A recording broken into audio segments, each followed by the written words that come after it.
Well, I guess my first major teacher, and that's when I was in my mid-20s, was a teacher who's teaching synergy, and synergy is dance, but it's also chakra movement, flow, and yoga all together. And yoga had already been my background for many years. I did my first yoga class in Townsville when I was 17.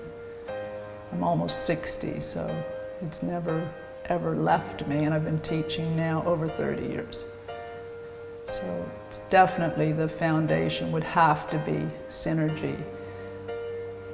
And now I'm very influenced by Scaravelli, and she herself had terrible scoliosis of the spine and hadn't even started yoga before she was about 35 and cured herself. And her way of moving is called Scaravelli. It's after her. So it's the undulation of the spine. And that really fitted for me because chakra already and synergy already moved me. So to find something that was more yoga based blended the two very beautifully together. Yoga and the elements. That's how I trained. My teacher put us out there, said, how do you feel? What are you sensing? It was always, chakras, earth, water, fire, air. It's feeling it all. And no props, just being there. And so for me, I was very lucky. 15 years ago, I got my first tender on the Strand, and I've been teaching ever since. People say, you never teach the same thing. And I said, of course I don't. We're influenced by who comes into the class, what elementally you're feeling when you're in a natural place. People say to me afterwards, how did you know that was wrong with me? I think it's not really me at all. I'm just guided by something bigger than myself.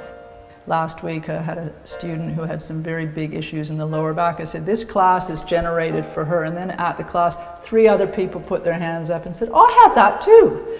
I said, oh, well, that was very helpful. It's such a huge thing that I want to be able to know that that person with a sore lower back, that person with problems around their heart chakra, that person with the shoulder, that person with the hip, that in the end, everybody in the class has some kind of clearer picture for themselves. Whatever posture you're in, find more space. And to sense that same sense of Kundalini breath, moving the Shakti breath, the power of movement through the spine. I even teach at the nursing home where my mom is. These are people with dementia, Alzheimer's, Parkinson's, in chairs.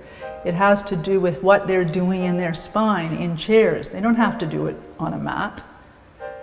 If everyone did yoga in a chair, they'd be doing yoga 5, 6 times, 7 times a day. I think chair yoga is incredibly empowering.